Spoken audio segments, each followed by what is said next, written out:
اگر آپ کو ہماری یہ ویڈیو اچھی لگے تو ہمارے چینل محفل ذکر کو سبسکرائب کرنا نہ بھولیے گا۔ شکریہ۔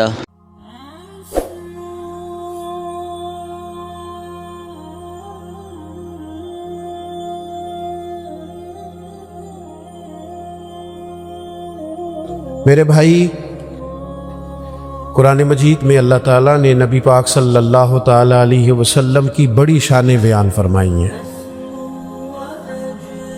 حضور علیہ الصلوۃ والسلام کی عظمتیں، بلندیاں، رفعت اللہ کے قرآن نے ذکر فرمائی۔ امت کو ان ساری عظمتوں سے آگاہ کرنے کا مطلب یہ ہے کہ نبی پاک کی عظمت امت کے دلوں میں بیٹھ جائے۔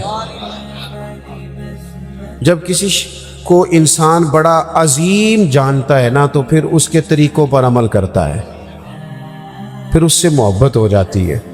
اللہ تعالیٰ نے اپنے محبوب کو جو علم عطا فرمایا وہ بھی عظیم ہے، جو معجزات عطا کیے وہ بھی عظیم ہے، اور جو اخلاقی بلندیاں عطا فرمائیں وہ بھی بڑی عظیم ہے۔ فرمایا وَإِنَّكَ لَعَلَىٰ خُلُقٍ عَظِيمٍ، اے محبوب علیہ السلام، ہم نے آپ کو خلق عظیم کا مالک بنایا ہے۔ ہمارے ہاں لوگ یہ سمجھتے ہیں کہ اخلاق صرف میٹھا بولنے کا نام ہے۔ آپ میٹھا بولیں اور مسجع مکفہ بات کریں اور جی جی کریں تو آپ با اخلاق ہیں۔ حالانکہ میٹھا تو بعض اوقات لوگ ٹریننگ کے طور پر بھی بولتے ہیں، ٹریننگ ہوتی ہے۔ آپ اداروں میں جائیں تو جو بڑے ادارے ہیں ان کے جو سیل مین ہوتے ہیں ان کی ٹریننگ ہوتی ہے کہ گاہک جو مرضی کرے تم نے کڑوا نہیں بولنا۔ آپ چلے جائیں بڑی دکان پر، آپ نے کہا مجھے کپڑے چاہیے، تو وہ سیل مین آپ کو سارے تھان کھول کے دکھا دیتا ہے۔ آپ نے کہا نہیں یار تیرے پاس وہ نہیں جو مجھے چاہیے، تو وہ کہتا ہے ٹھہریں کچھ پیچھے بھی پڑیں، سارے اس نے کھول دیا۔ آپ نے کہا تجھے کہا تھا نا تیرے پاس وہ نہیں ہے جن کی مجھے ضرورت ہے، تو پھر بھی آپ کو ناراض نہیں کرتا، کڑوا نہیں بولتا، کہتا ہے جناب اگلے ہفتے آئیے گا، مال اور بھی آنا ہے۔ لیکن جب بندہ دکان سے نیچے اترا نا، نیچے، تو پھر پتہ کیا اس نے کہا؟ کہنے لگا اس نے ایک جوڑا لینا اور نخرے دیکھو کتنے۔ یہ با اخلاق نہیں۔ میری بات کی سمجھ آ رہی ہے؟ با اخلاق ہوتا تو یہ پشت کے پیچھے بھی وہی خیر کی بات کرتا جو اس نے منہ پہ کی تھی۔ یہ با اخلاق نہیں، اس کی ٹریننگ ہے کہ اپنا کام نکلوانے کے لیے کسی کے ساتھ میٹھا۔ اصل آپ کسی بندے کے بارے میں اصل وہ ہوتی ہے جو اس کے پشت کے پیچھے آپ بات کرتے، منہ پر تو ساری تعریف کریں گے۔ تو بہت سارے لوگ میٹھا ٹریننگ کے جہاز کا عملہ جو ہوتا ہے نا، جن کی ایئر لائنز بڑی عمدہ ہیں اور جن لوگوں نے کام کیا ہے تو ان کے عملے کی تنخواہیں بھی بہت ہیوی ہوتی ہیں، تو جو بندہ 15,000 کی ٹکٹ لے کے بھی کسی ڈومیسٹک فلائٹ میں بیٹھا ہے نا، تو وہ تلخ بات بھی کرے تو عملہ تلخ بات نہیں کرتا۔ یہ اخلاق نہیں، یہ ٹریننگ ہے کہ تم نے گاہک کو ناراض کیوں؟ اس لیے کہ ہم نے مال بیچنا ہے، سودا بیچنا ہے۔ تو یہ ٹریننگ ہے۔ ڈھیر سارے لوگ ٹریننگ کے طور پر میٹھا بولتے، اور کچھ لوگ مطلب نکالنے کے لیے بھی میٹھا بولتے ہیں کہ چلو کام پڑ گیا ہے تو ذرا میٹھا بولو۔ فقط میٹھا بولنا اخلاق نہیں، میٹھا بولنا بھی ایک جز ہے اخلاق کا، پر صرف میٹھا بولنا اخلاق نہیں، سچ بولنا اخلاق ہے۔ واقعے کے مطابق بات کرنا اخلاق ہے۔ گفتگو کرنا تو ترازو عدل کے ساتھ اپنے علاوہ بھی کسی کی خوبی مان لینا، یہ بھی اخلاق ہے۔ جو اچھا ہو اسے اچھا کہنا، چاہے وہ ہمارا حمایتی ہو یا مخالف ہو۔ اگر وہ خیر والا ہے تو پھر جرت ہو یہ کہنے کی کہ بندہ ٹھیک ہے۔ یہ اخلاق ہے۔ آپ کا صبر اخلاق ہے، شکر اخلاق ہے، جو اللہ نے دیا ہے اس پر گزارا کرنا، قناعت پسند ہونا، یہ اخلاق۔ حرص سے، ہوس سے، لالچ سے، طمع سے اپنے آپ کو بچا کے رکھنا، یہ اخلاق ہے۔ عادات کا سورنا اخلاق ہے، نرا 2 4 5 باتوں کا نام اخلاق نہیں۔ میں نے کئی دفعہ کہا ہے، پھر کہتا ہوں، اللہ کا فضل ہے، میں نے بھی پگڑی باندھی ہے، خدا نے توفیق دی ہے شروع میں ہی، بالکل اس کو ایک دفعہ بھی داڑھی کو کٹوانے کی ضرورت ہی نہیں پڑی، شروع سے ہی اللہ نے توفیق دے دی، شروع سے ہی رکھی ہے۔ لیکن سنت شریعت کو صرف آپ پگڑی داڑھی میں باندھ نہیں کر سکتے کہ میں نے داڑھی رکھ لیا، پگڑی باندھ لیا تو کل دین پہ عمل ہو گیا۔ یہ سنت کی بڑے درجے ہیں، یہ اعلیٰ درجے، اس کی بڑی زیادہ اہمیت ہے، ہم بھی روز اس کی تبلیغ کرتے ہیں۔ لیکن نبی پاک علیہ السلام کی جو سنت اور حضور کی جو ادا سب سے پہلے لوگوں کے سامنے آئی تھی، وہ تو صادق اور امین ہونا ہے، وہ تو صادق اور امین ہونا ہے، جس سنت کا لوگوں کو سب سے پہلے پتہ چلا تھا کہ سچ بولتے ہیں، دیانتداری کا مظاہرہ کرتے ہیں۔ میرے عزیز، آپ کا لب و لہجہ، آپ کا انداز، آپ کا لین دین ہمارے اس خطے میں نا بر صغیر پاک و ہند کا مزاج خانقاہی ہے، تباً مزاج ہی خانقاہی، بہت سارے علاقوں کا مزاج خانقاہی ہے، بہت سارے علاقوں کا، بغداد شریف کا مزاج خانقاہی ہے، صرف وہاں حضور غوث اعظم کی خانقاہ مقدسہ ہی نہیں، حضرت معروف کرخی بھی ہیں وہاں، حضرت جنید بغدادی بھی ہیں وہاں، حضرت بہلول دانا بھی ہیں۔ مزاج طبیعت خانقاہی ہے، ہمارے بر صغیر پاک و ہند کا مزاج خانقاہی ہے، اس لیے یہاں پیر جس قسم کا بھی ہو چل جاتا ہے،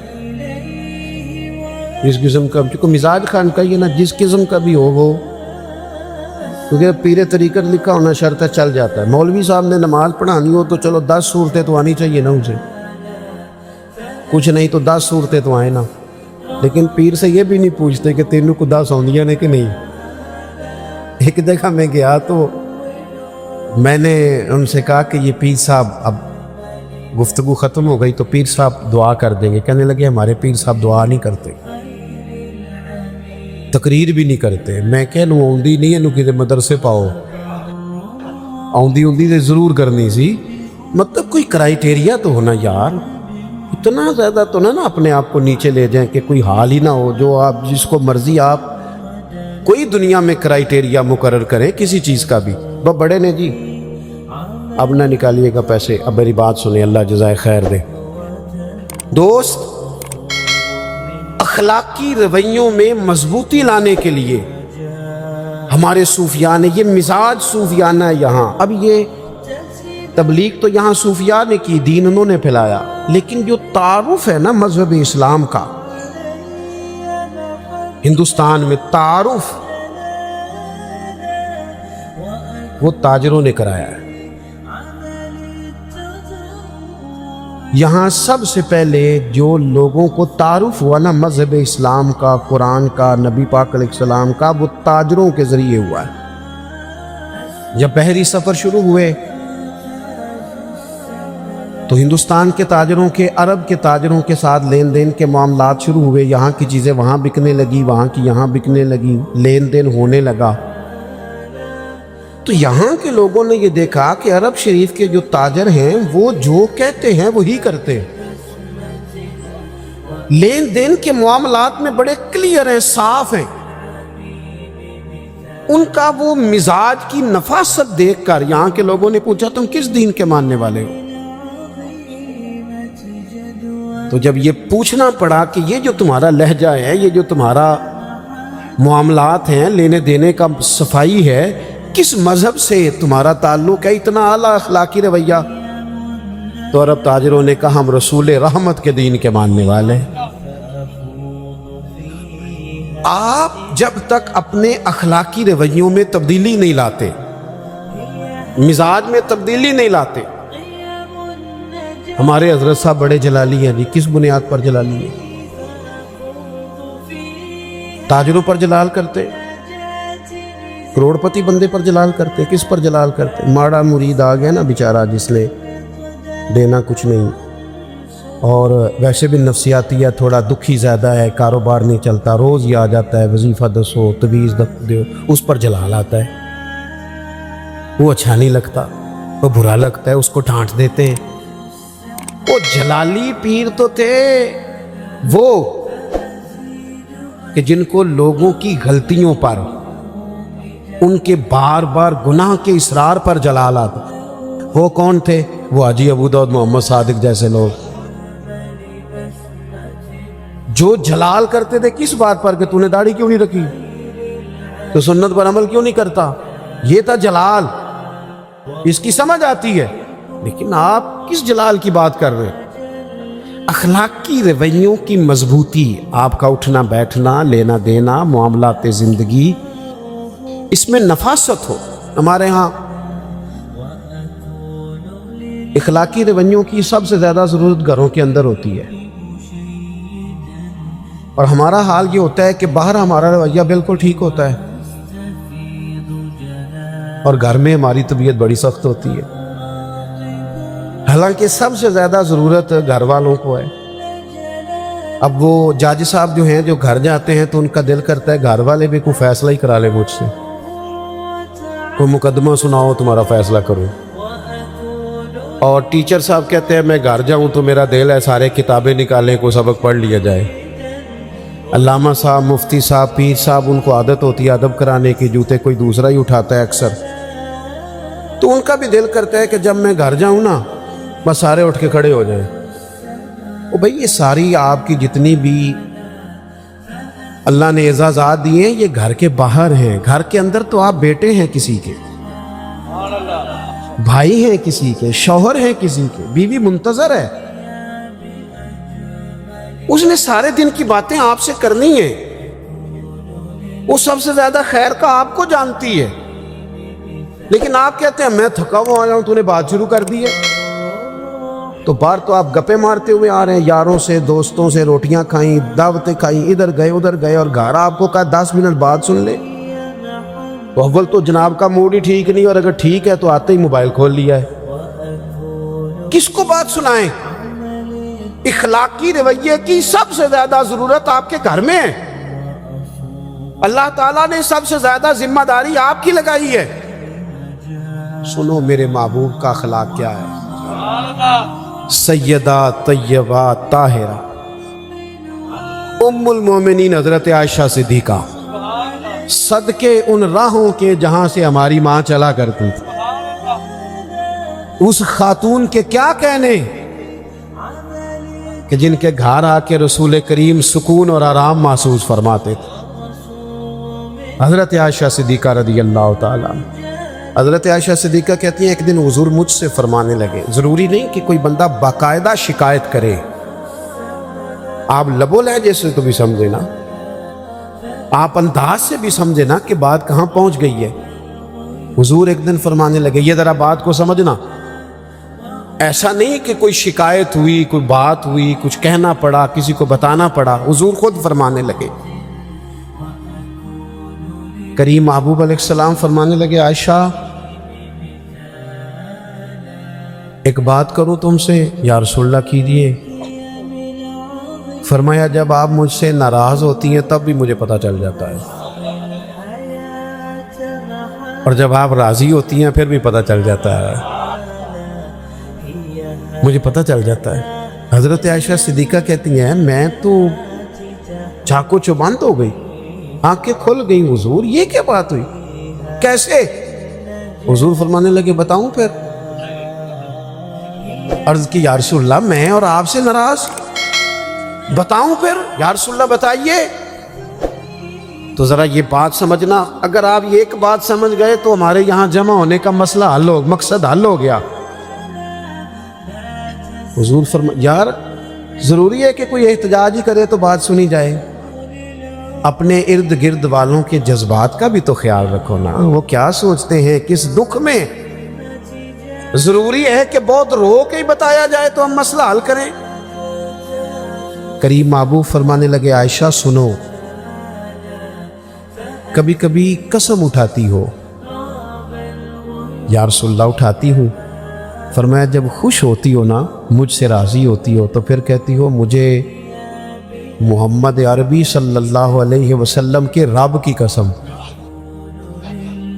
اور جب تمہارے دل میں کوئی بات ہوتی ہے تو پھر کہتی ہو مجھے حضرت ابراہیم خلیل کے رب کی قسم۔ سیدہ طیبہ طاہرہ حضرت عائشہ کہتی ہیں میری کیفیت یہ بنی کہ میں لبوں سے ہنس رہی تھی اور آنکھوں سے رو رہی تھی۔ کریم یہاں تک خیال کرتے ہو لفظوں کا بھی، جملوں کا بھی، یہاں تک حضور اس قدر گہرائی میں، حضور اتنا ایک واری میری آنکھیاں چوں اونا نے اتھرو پونجے سن، ہن تے چسکا پہ گیا رونے دا، تے ہر ویلے یا ہو ساری دا۔ کہتی ہیں حضور سید عالم علیہ السلام کا وہ انداز کہ حضور قائل کر لیتے، محبت سے اپنی طرف مائل کر لیتے، لبوں سے ہنستی آنکھوں سے روتی، حضور اتنا خیال رکھتے ہو، جملوں اور لفظوں تک کا احساس کرتے ہیں۔ عرض کرنے لگی حضور آپ بالکل ٹھیک فرما رہے ہیں، لیکن یا رسول اللہ میری نا زبان سے آپ کا نام ہی جاتا ہے، میرے دل میں ہر وقت آپ ہی موجود ہوتے ہیں۔ یہ ہے اخلاقی رویہ کہ آپ کو احساس ہو۔ اور یار دیکھو جس بندے سے ہمارا 6 مہینے بھی تعلق رہے نا، کوئی نہ کوئی تلخی آ ہی جاتی ہے۔ یہاں میں نے دیکھا ہے مقدس ترین سفر حرمین کا، مقدس، لوگ بڑے شوق سے مل کے جاتے ہیں، وہاں جا کے شکوے کرتے ہیں ایک دوسرے کے۔ پہلی بات تو یہ ہے کہ مطمئن ہونے کو تو ہم ویسے ہی تیار نہیں، اور وہاں جا کے اب تو خیر ماحول اس طرح کا ہے، کئی سال پہلے کی بات ہے، حرم کعبہ کے سامنے 2 لوگ اپنے ٹریول ایجنٹ کا شکوہ کر رہے تھے، سن لوٹ لیا۔ تو میں نے انہیں کہا کہ پہلے تو آپ یہاں شکوہ کر رہے ہیں اور آپ کو پتہ ہے جگہ وہ ہے کہ ایک گناہ کرے تو لاکھ لکھا جاتا ہے، تو یہ بات اس سرے سے درست نہیں، آپ دیکھیں تو صحیح بیٹھے کہاں ہیں۔ اور دوسری بات یہ ہے کہ روز لوگ دھوکے کرتے ہیں۔ میرا تو جی چاہتا ہے جو رب رسول کی بارگاہ میں پہنچاتا ہے نا، وہ لوٹ بھی لے تو بڑا ہی اچھا ہے۔ کچھ 24 گھنٹے شکوے، میں ایک جگہ محفل نعت میں حاضر تھا، اب تو میں نے بچت کرا لی ہے، میں عشاء کے بعد جاتا ہی نہیں، اس لیے کہ کوئی کسی قسم کا نعت کا پلے پڑ جاتا ہے، بعد میں جواب دیتے پھرو کہ جناب یہ اس نے یہ کہہ دیا ہے، آپ بھی موجود تھے، لہٰذا ہم ویسے ہی بچت کرتے ہیں، دور سے اتقوا مواضعکم، تہمت والی جگہ سے ہی بندہ بچے۔ ایک جگہ بیٹھے تھے تو نعت خانہ شعر پڑھ رہا تھا، اور شاید میرے جیسے لوگوں کے لیے پڑھ رہا تھا، مرحوم اعظم چشتی کا کلام تھا، تیری نسبت دے سوارا میرا انداز حیات، میں اگر تیرا نہ ہوتا سگے دنیا، میں گلیاں دا روڑا کوڑا تے محل چڑھایا ہے سائیاں۔ تو ذرا بات بن گئی، کچھ سخت لوگوں کی آنکھوں میں بھی آنسو آ گئے، تو میں نے ساتھ والے سے کہا کہ لیکن میں بھی کرتا رہتا ہوں کہ یار آپ لوگ کیوں پہلے ڈیمانڈ کرتے ہیں، کیوں پیسے طے کرتے ہیں، یہ غلط بات ہے، کیوں آپ یہ چیزیں، لیکن میں آپ سے عرض کروں بیچنے والے اتنے مجرم نہیں جتنے خریدنے والے مجرم ہیں۔ یہ تو ماحول ان لوگوں نے بنایا جو پہلے ریٹ لگاتے ہیں، پہلے ان کو پیسے دیتے ہیں پھر شکوے کرتے ہیں۔ کیوں آپ ریٹ بناتے ہیں، کیوں کہانیاں بناتے ہیں، پہلے سارا کچھ کرتے ہو پھر کہتے ہو بگڑ گئے۔ تو ذرا دل کو بات لگی، تو میں نے ساتھ بیٹھے ہوئے شخص سے کہا یار آج بڑا سونا پڑا ہے، اس لیے مزہ آ گیا ہے۔ تو فوراً کہنے لگا، کہندے انہیں 40,000 لے آ دے، یہ ہنسنے کی بات نہیں رونے کی ہے۔ میں نے اسے کہا یار کو ہر وقت شکوہ ضروری ہے، کیوں دیا تم نے، کسی اور مفت والے کو بلا لیتے، محلے کے بچوں کو نعت نہیں آتی ان سے سن لیتے، پہلے دیتے ہو پھر شکوے کرتے ہو۔ اور میں نے کہا سن پھر آج اس نے نا میرے کریم رسول کا ذکر کیا ہے، اور اتنا سونا کیا ہے کہ دل کے جذبات آنسو بن کے ٹپک آئے ہیں۔ آج اس نے جتنا لطف دیا نا 40 تھوڑا ہے، یہ تھوڑا ہے، زیادہ ملنا چاہیے اسے۔ بات دیکھو کہاں کچھ ضروری ہے کہ ہر وقت انسان کہیں اپنے اخلاقی رویوں کو انسان مضبوط کرے، اس کے لہجوں سے، اس کے انداز سے، اس کے بات کرنے سے۔ مجھے بتائیں نا حضرت عمر تو کہتے ہیں کہ ہمارا دوست وہ ہے جو ہماری غلطیاں بتائے. جی جو ہماری غلطیاں بتائے وہ ہمارا تے سانوں تے کدے چنگا لگدا ہی نہیں. سوال ہی نہیں. ہم نے تو باقاعدہ بندے رکھے ہوئے تعریفیں کرانے کے لیے. یہ نقیب محفل کی یہ ابھی مجھے اچھا نہیں لگ رہا تھا، لیکن میں کچھ عرصے سے نا جی آتے ہی مائک لے لیتا ہوں، اس لیے کہ ہم جو نہیں ہیں وہ ہمیں بتایا جاتا ہے. تو اپنے آپ میں بندے کو شرم آتی ہے کہ یہ کیا کہا جا رہا ہے، بھلا ضرورت ہے ان چیزوں کی؟ اگر کچھ ہے تو وہ نظر آ جائے گی.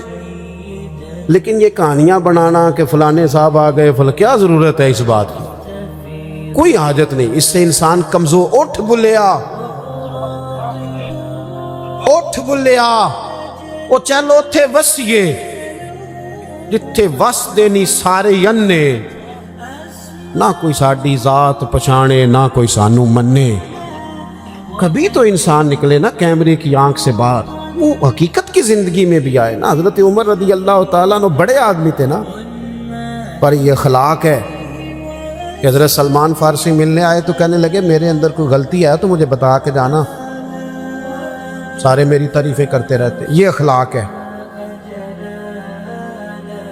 تو حضرت سلمان فارسی کہنے لگے ہے نا غلطی آپ کے اندر، آپ کو نہیں پتہ قحط پڑا ہوا ہے، لوگوں کو روٹی نہیں مل رہی اور آپ نے سالن کے ساتھ چٹنی بھی رکھی ہوئی ہے، ایک چیز کھائیں یا سالن کھائیں یا چٹنی کھائیں.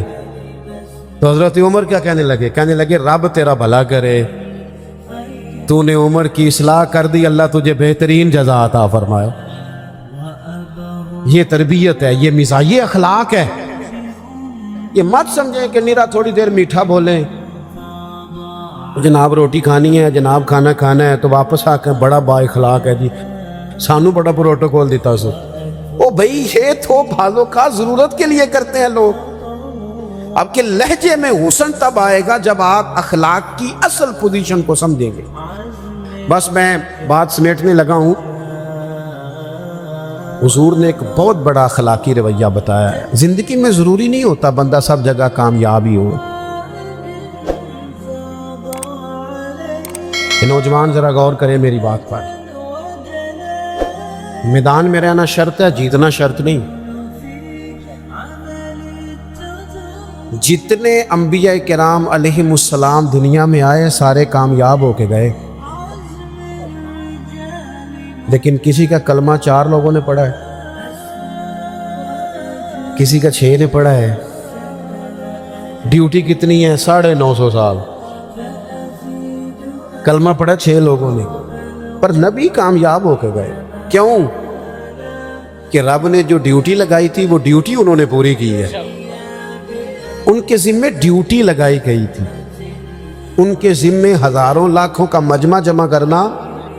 کو نہیں سمجھ آئی آپ کو میری بات؟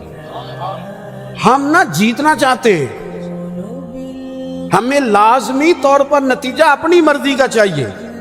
اور نہ بھائی چھوڑ دے، نتیجہ اس پہ چھوڑ دے.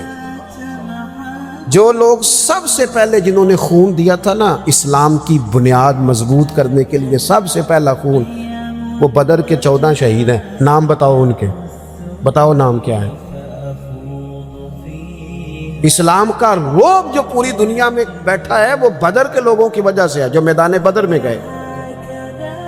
وہ 14 لوگ جنہوں نے خون دیا، نام بتاؤ ان کے. نہیں آتے لوگوں کو. وہ اگر نام بناتے، تختیاں لگواتے تو کام نہیں ہوتا تھا. انہوں نے کہا نام اس کریم کا ہی جچتا ہے جس کریم کے سہارے ہم میدانوں میں کھڑے ہیں. ہم تو نہ جی کسی چکر میں ہیں. یہ اخلاقی کمزوری ہے. آپ اپنے حصے کی ڈیوٹی کریں، آپ ڈیوٹی کریں، اپنے حصے کی کام کریں. حضور نے صحابہ کو جہاں کھڑا کیا نا، حکمتیں نہیں پوچھی، انہوں نے دلائل نہیں پوچھے. یہ کام تو اس کا مطلب کیا ہے؟ غلام بھی کبھی حکمت پوچھتا ہے؟ غلام تو نوکری کرتا ہے. انہوں نے حکمت، یہ بڑا مزہ ہے. آپ کسی کی غلامی کریں تو پھر حکمتیں نہ پوچھیں، پھر دھیان سے غلامی کریں، توجہ سے غلامی. ہمارے ہاں لوگوں کو واضح حکم کا پتہ چل جائے تو پھر بھی تعویل کرتے.